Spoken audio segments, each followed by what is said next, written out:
Hi everyone, I'm Linda Fitzwater. I teach critical theory for fashion promotion and imaging students at Epsom. My course engages with past and current social trends, why they emerge, and how they affect people's lifestyles and consumerism.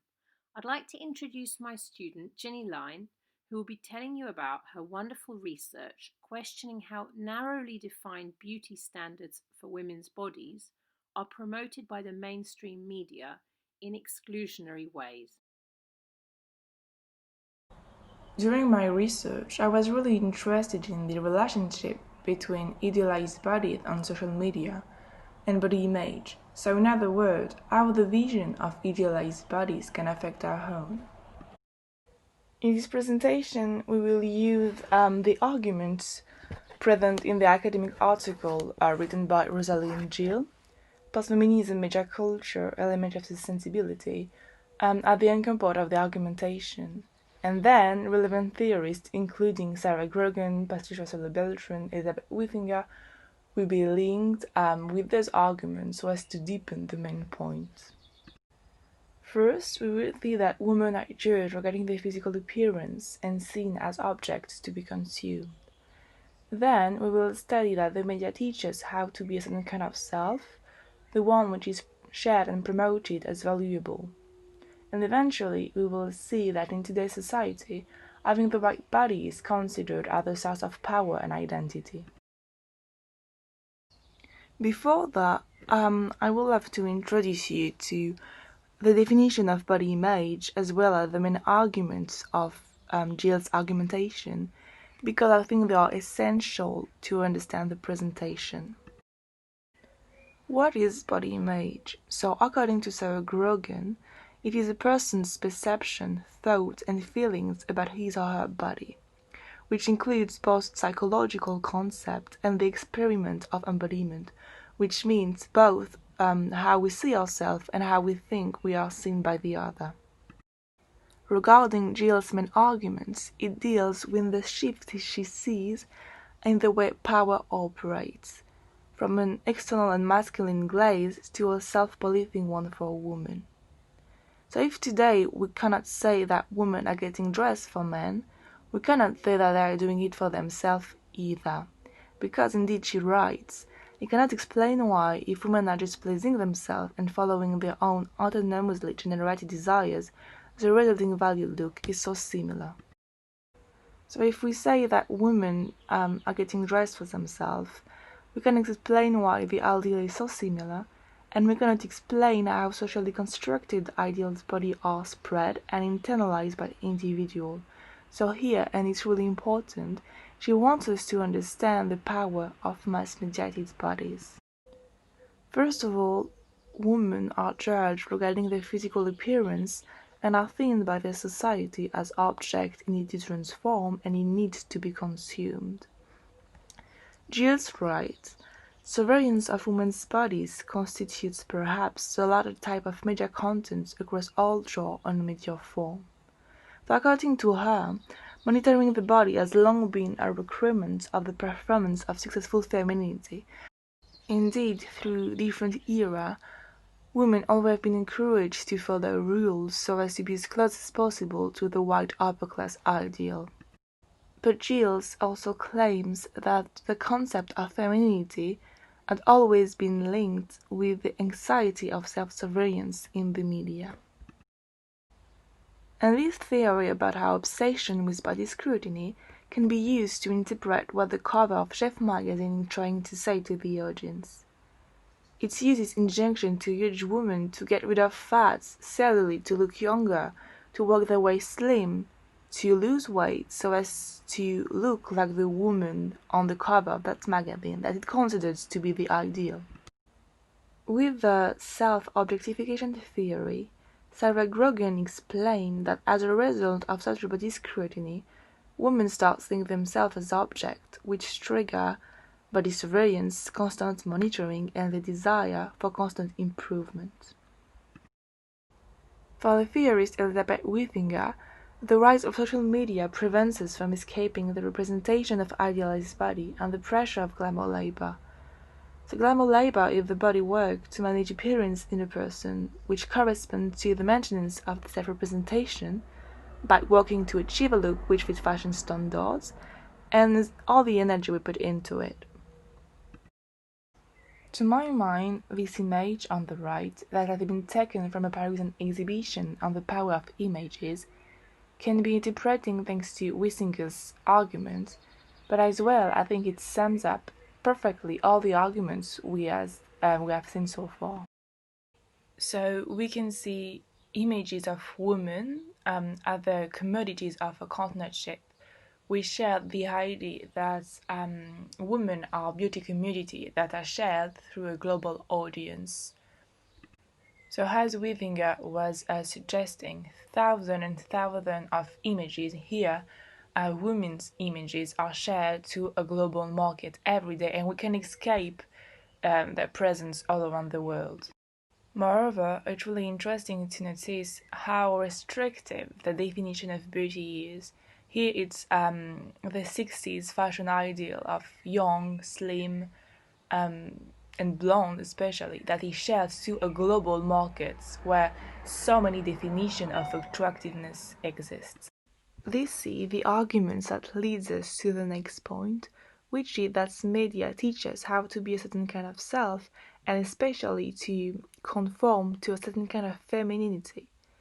Gilles writes, girls and women are invited to become a particular kind of self as a subject closely resembling the heterosexual male fantasy found in pornography. Kirula asserts that the media show us bodies that shape our evaluation of what is valuable, and by the way, they share a restrictive definition of what attractiveness is. For example, we will study the Perfect Body campaign of Victoria's Secret. So, this campaign refers to the body lingerie line that should fit everybody. But the audience really saw that campaign as a promotion of these models' bodies. Indeed, they all share the same body type. They are all young, white, tall, and slim.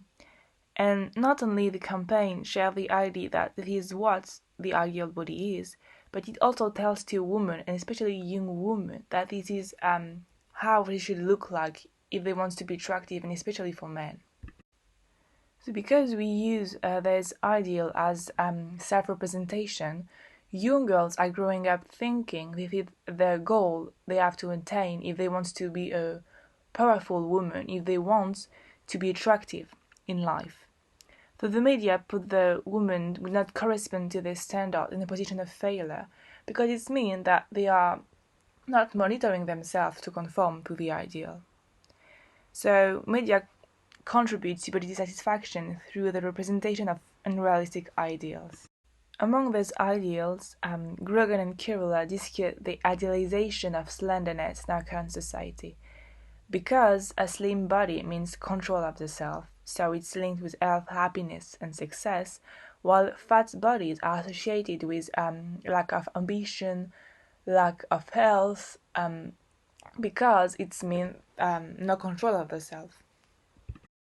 So last but not least, it means that in today's society, conforming to the standard and having what is considered as the right body is a source of power and identity. Gilles writes, in today's media, possession of a sexy body is presented as woman's key, if not sole, source of identity.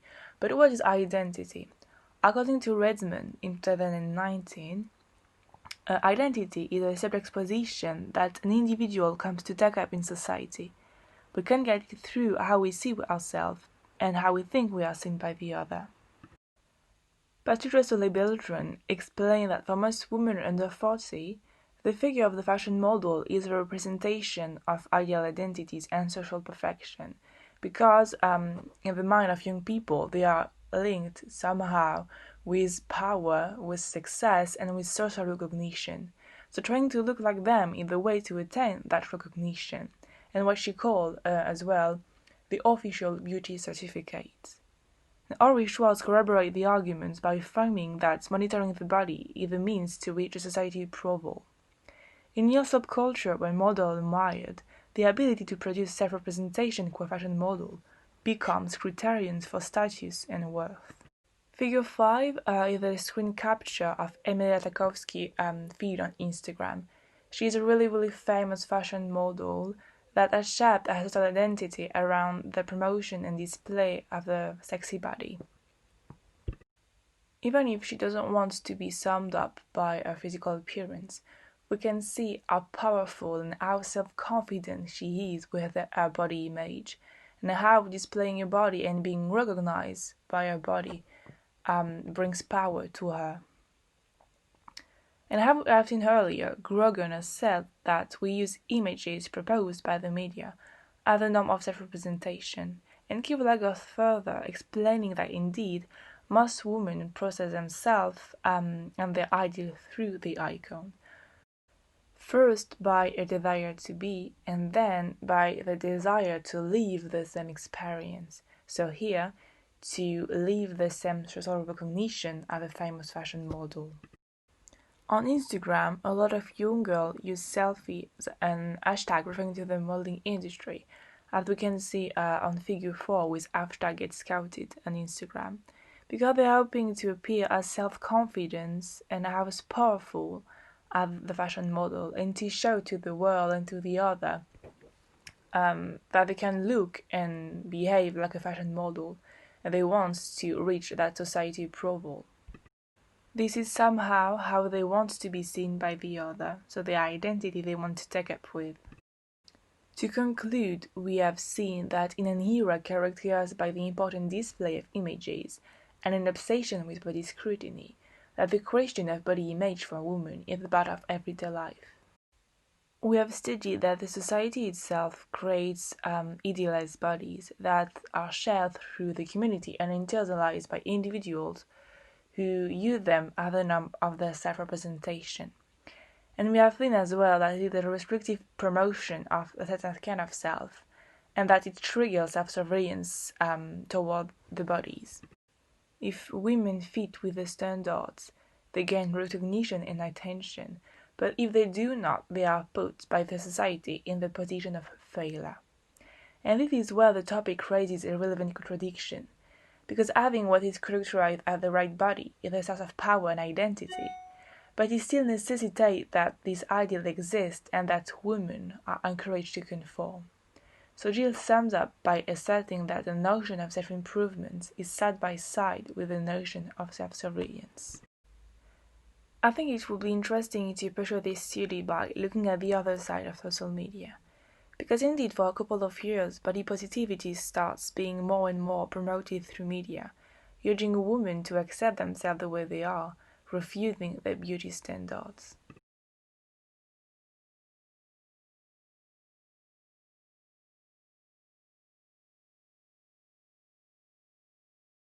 Thank you so much, Ginnie-Line, and thank you to everyone viewing.